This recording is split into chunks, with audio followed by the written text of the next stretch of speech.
ಎಲ್ರಿಗೂ ನಮಸ್ಕಾರ.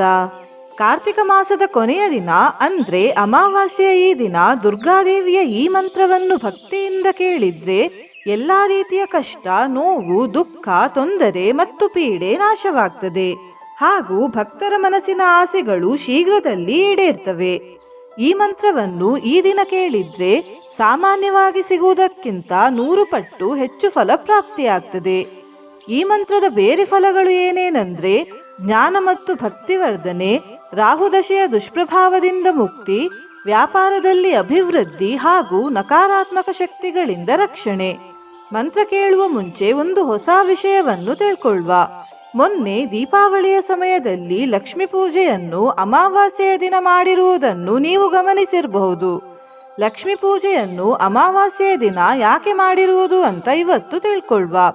ಅಮಾವಾಸ್ಯೆಯಿಂದ ಹುಣ್ಣಿಮೆಯವರೆಗೆ ಸಕಾರಾತ್ಮಕ ಶಕ್ತಿಗಳು ಅಂದ್ರೆ ಪಾಸಿಟಿವಿಟಿ ಹೆಚ್ಚಾಗ್ತಾ ಹೋಗ್ತದೆ. ಹುಣ್ಣಿಮೆಯ ದಿನ ಸಕಾರಾತ್ಮಕ ಶಕ್ತಿ ಅತ್ಯಂತ ಶಕ್ತಿಶಾಲಿಗಳಾಗಿರ್ತವೆ ಮತ್ತು ಹುಣ್ಣಿಮೆಯಿಂದ ಅಮಾವಾಸ್ಯೆಯವರೆಗೆ ಪಾಸಿಟಿವಿಟಿ ಕಮ್ಮಿ ಆಗ್ತಾ ಹೋಗ್ತದೆ.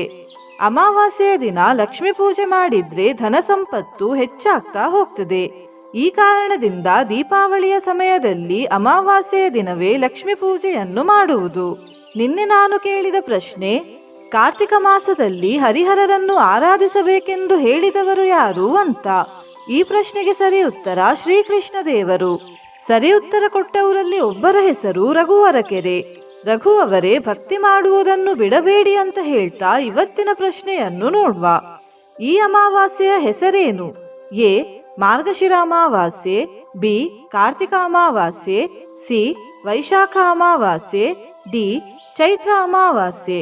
ಈ ಪ್ರಶ್ನೆಗೆ ಸರಿ ಉತ್ತರ ಕೊಟ್ಟವರಲ್ಲಿ ಒಬ್ಬರ ಹೆಸರನ್ನು ನಾಳಿನ ವಿಡಿಯೋದಲ್ಲಿ ಹೇಳ್ತೇನೆ. ಬನ್ನಿ ಈಗ ಅತ್ಯಂತ ಭಕ್ತಿಯಿಂದ 108 ಬಾರಿ ಈ ಶಕ್ತಿಶಾಲಿ ಅಮಾವಾಸ್ಯೆ ವಿಶೇಷ ಮಂತ್ರವನ್ನು ಕೇಳುವ.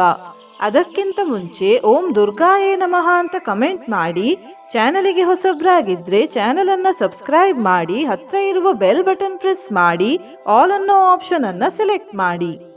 ಭೂತ ಸೇವ್ಯಾ ಭೂತದಾತ್ರಿ ಭೂತ ಪೀಡಾ ವಿಮರ್ದಿಕಾ ನಾರದಸ್ತುತ ಚಾರಿತ್ರ ವರದೇಶ ವರಪ್ರದಾ. ಭೂತ ಸೇವ್ಯಾ ಭೂತದಾತ್ರಿ ಭೂತ ಪೀಡಾ ವಿಮರ್ದಿಕಾ ನಾರದಸ್ತುತ ಚಾರಿತ್ರ ವರದೇಶ ವರಪ್ರದಾ. ಭೂತ ಸೇವ್ಯಾ ಭೂತದಾತ್ರಿ ಭೂತ ಪೀಡಾ ವಿಮರ್ದಿಕಾ ನಾರದಸ್ತುತ ಚಾರಿತ್ರ ವರದೇಶ ವರಪ್ರದಾ. ಭೂತ ಸೇವ್ಯಾ ಭೂತದಾತ್ರಿ ಭೂತ ಪೀಡಾ ವಿಮರ್ದಿಕಾ ನಾರದಸ್ತುತ ಚಾರಿತ್ರ ವರದೇಶ ವರಪ್ರದಾ. ಭೂತ ಸೇವ್ಯಾ ಭೂತದಾತ್ರಿ ಭೂತ ಪೀಡಾ ವಿಮರ್ದಿಕಾ ನಾರದಸ್ತುತ ಚಾರಿತ್ರ ವರದೇಶ ವರಪ್ರದಾ.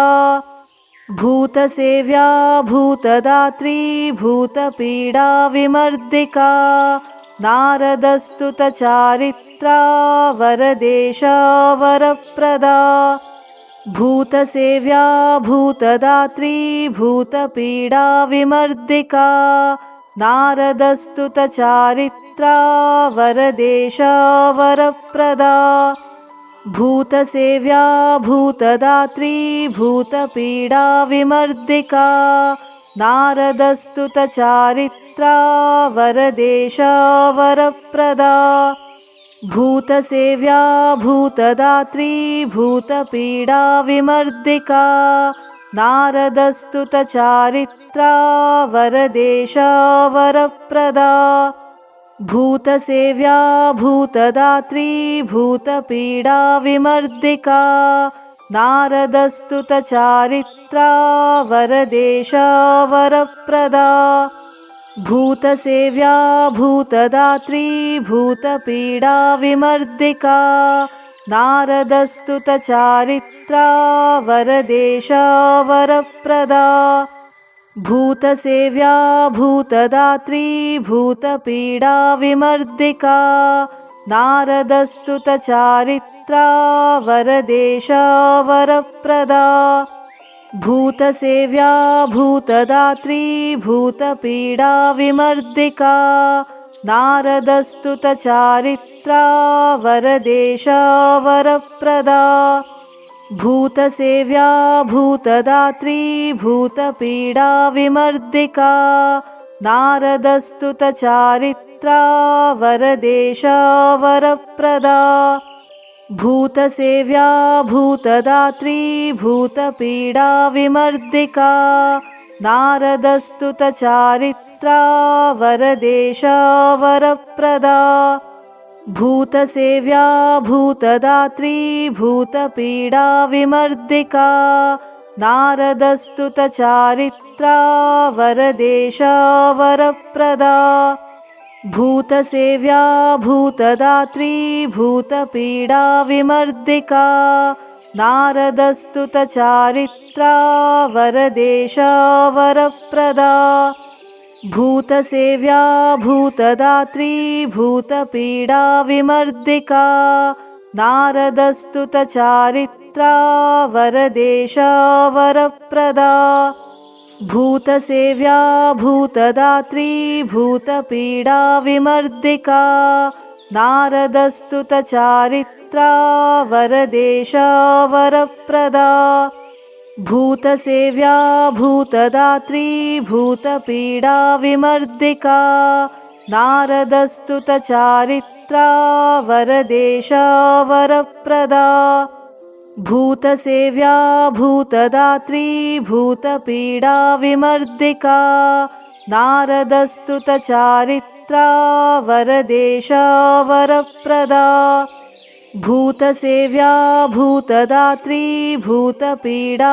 विमर्दिका नारदस्तुतचारित्रा वरदेशा वरप्रदा भूतसेव्या भूतदात्री भूतपीडा विमर्दिका नारदस्तुतचारित्रा वरदेशा वरप्रदा भूतसेव्या भूतदात्री भूतपीडा विमर्दिका नारदस्तुतचारित्रा वरदेशा वरप्रदा भूतसेव्या भूतदात्री भूतपीडा विमर्दिका नारदस्तुतचारित्रा वरदेशा वरप्रदा भूतसेव्या भूतदात्री भूतपीडा विमर्दिका नारदस्तुतचारित्रा वरदेशा वरप्रदा भूतसेव्या भूतदात्री भूतपीडा विमर्दिका नारदस्तुतचारित्रा वरदेशा वरप्रदा भूतसेव्या भूतदात्री भूतपीडा विमर्दिका नारदस्तुतचारित्रा वरदेशा वरप्रदा भूतसेव्या भूतदात्री भूतपीडा विमर्दिका नारदस्तुतचारित्रा वरदेशा वरप्रदा भूतसेव्या भूतदात्री भूतपीडा विमर्दिका नारदस्तुतचारित्रा वरदेशा वरप्रदा भूतसेव्या भूतदात्री भूतपीडा विमर्दिका नारदस्तुतचारित्रा वरदेशा वरप्रदा भूतसेव्या भूतदात्री भूतपीडा विमर्दिका नारदस्तुतचारित्रा वरदेशा वरप्रदा भूतसेव्या भूतदात्री भूतपीडा विमर्दिका नारदस्तुतचारित्रा वरदेशा वरप्रदा भूतसेव्या भूतदात्री भूतपीडा विमर्दिका नारदस्तुतचारित्रा वरदेशा वरप्रदा भूतसेव्या भूतदात्री भूतपीडा विमर्दिका नारदस्तुतचारित्रा वरदेशा वरप्रदा भूतसेव्या भूतदात्री भूतपीडा विमर्दिका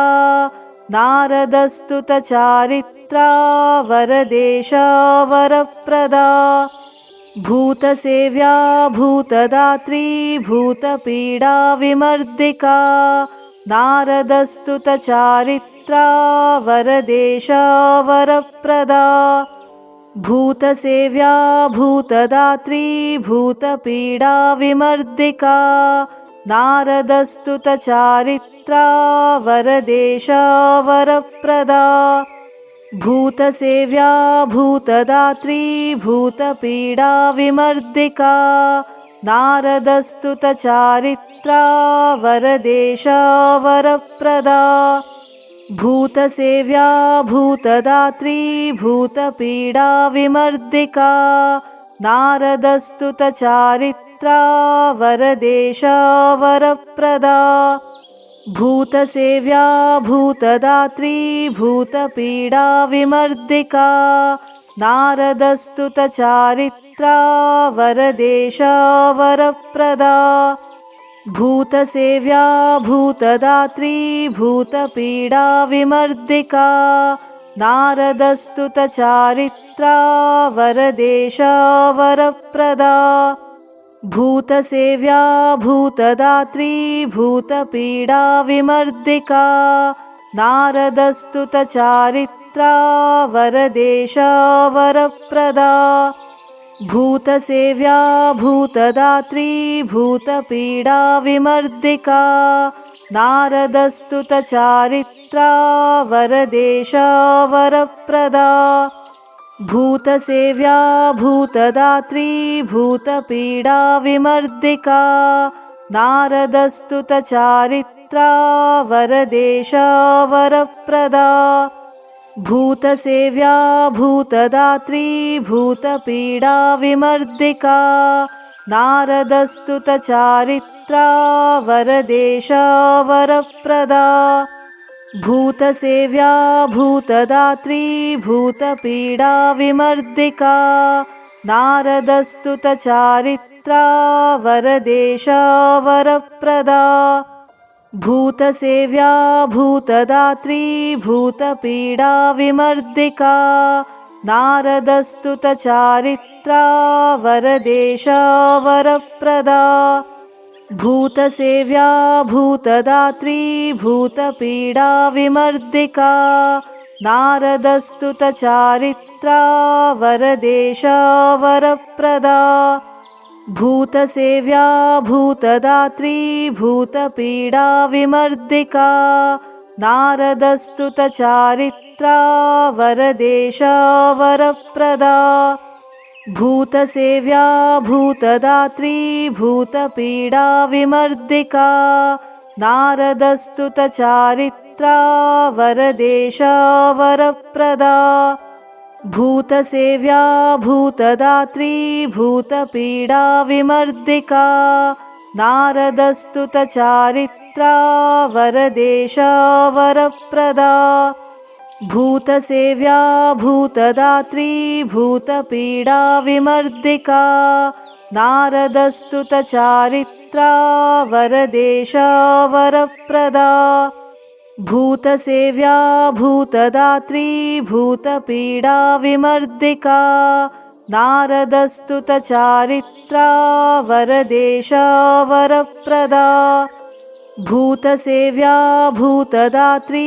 भूतपीडा विमर्दिका नारदस्तुतचारित्रा वरदेशा वरप्रदा भूतसेव्या भूतदात्री भूतपीडा विमर्दिका नारदस्तुतचारित्रा वरदेशा वरप्रदा भूतसेव्या भूतदात्री भूतपीडा विमर्दिका नारदस्तुतचारित्रा वरदेशा वरप्रदा भूतसेव्या भूतदात्री भूतपीडा विमर्दिका नारदस्तुतचारित्रा वरदेशा वरप्रदा भूतसेव्या भूतदात्री भूतपीडा विमर्दिका नारदस्तुतचारित्रा वरदेशा वरप्रदा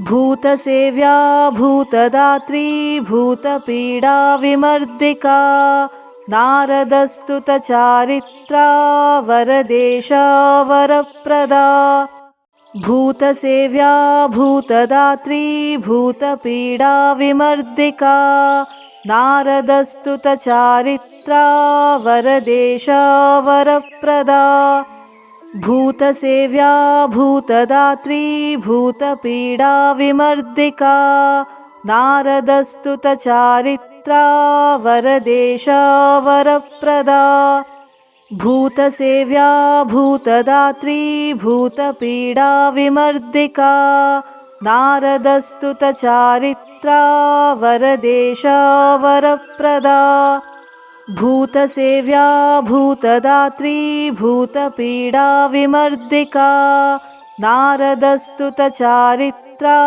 वरदेशा वरप्रदा भूतसेव्या भूतदात्री भूतपीडा विमर्दिका नारदस्तुतचारित्रा वरदेशा वरप्रदा भूतसेव्या भूतदात्री भूतपीडा विमर्दिका नारदस्तुतचारित्रा वरदेशा वरप्रदा भूतसेव्या भूतदात्री भूतपीडा विमर्दिका नारदस्तुतचारित्रा वरदेशा वरप्रदा भूतसेव्या भूतदात्री भूतपीडा विमर्दिका नारदस्तुतचारित्रा वरदेशा वरप्रदा भूतसेव्या भूतदात्री भूतपीडा विमर्दिका नारदस्तुतचारित्रा वरदेशा वरप्रदा भूतसेव्या भूतदात्री भूतपीडा विमर्दिका नारदस्तुतचारित्रा वरदेशा वरप्रदा भूतसेव्या भूतदात्री भूतपीडा विमर्दिका नारदस्तुतचारित्रा वरदेशा वरप्रदा भूतसेव्या भूतदात्री भूतपीडा विमर्दिका नारदस्तुतचारित्रा वरदेशा वरप्रदा भूतसेव्या भूतदात्री भूतपीडा विमर्दिका नारदस्तुतचारित्रा वरदेशा वरप्रदा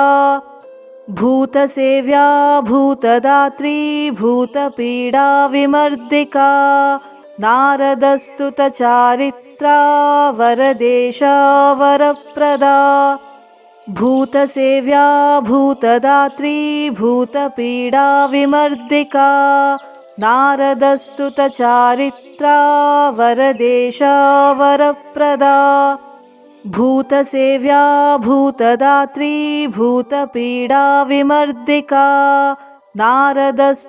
नारदस्तुतचारित्रा वरदेशा वरप्रदा भूतसेव्या भूतदात्री भूतपीडा विमर्दिका नारदस्तुतचारित्रा वरदेशा वरप्रदा भूतसेव्या भूतदात्री भूतपीडा विमर्दिका नारदस्तुतचारित्रा वरदेशा वरप्रदा भूतसेव्या भूतदात्री भूतपीडा विमर्दिका नारदस्तुतचारित्रा वरदेशा वरप्रदा भूतसेव्या भूतदात्री भूतपीडा विमर्दिका नारदस्तुतचारित्रा वरदेशा वरप्रदा भूतसेव्या भूतदात्री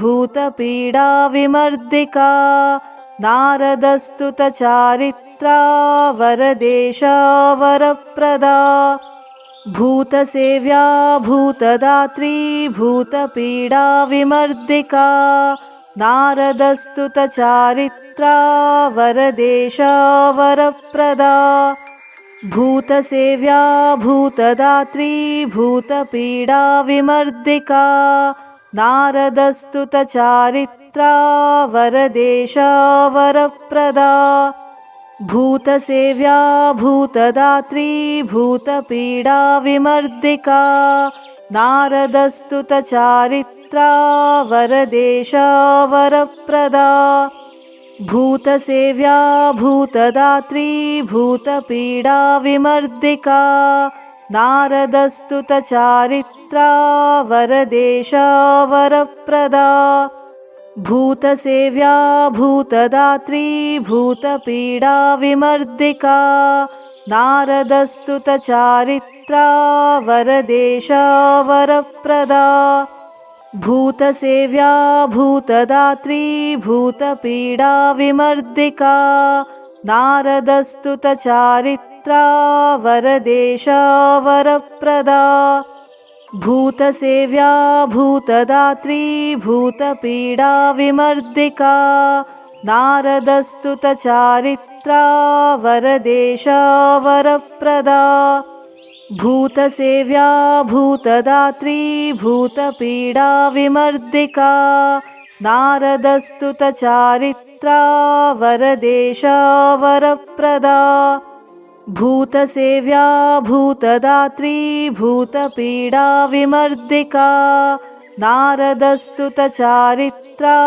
वरदेशा वरप्रदा भूतसेव्या भूतदात्री भूतपीडा विमर्दिका नारदस्तुतचारित्रा वरदेशा वरप्रदा भूतसेव्या भूतदात्री भूतपीडा विमर्दिका नारदस्तुतचारित्रा वरदेशा वरप्रदा भूतसेव्या भूतदात्री भूतपीडा विमर्दिका नारदस्तुतचारित्रा वरदेशा वरप्रदा भूतसेव्या भूतदात्री भूतपीडा विमर्दिका नारदस्तुतचारित्रा वरदेशा वरप्रदा भूतसेव्या भूतदात्री भूतपीडा विमर्दिका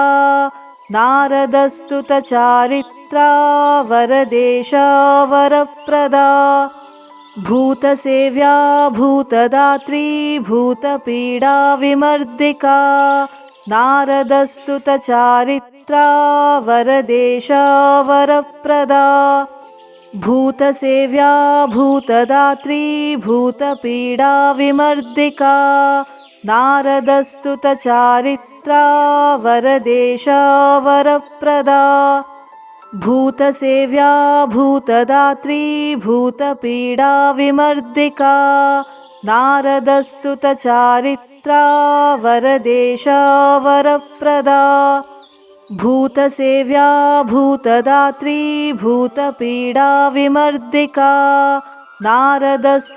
नारदस्तुतचारित्रा वरदेशा वरप्रदा भूतसेव्या भूतदात्री भूतपीडा विमर्दिका नारदस्तुतचारित्रा वरदेशा वरप्रदा भूतसेव्या भूतदात्री भूतपीडा विमर्दिका नारदस्तुतचारित्रा वरदेशा वरप्रदा भूतसेव्या भूतदात्री भूतपीडा विमर्दिका नारदस्तुतचारित्रा वरदेशा वरप्रदा भूतसेव्या भूतदात्री भूतपीडा विमर्दिका नारदस्तुतचारित्रा वरदेशा वरप्रदा भूतसेव्या भूतदात्री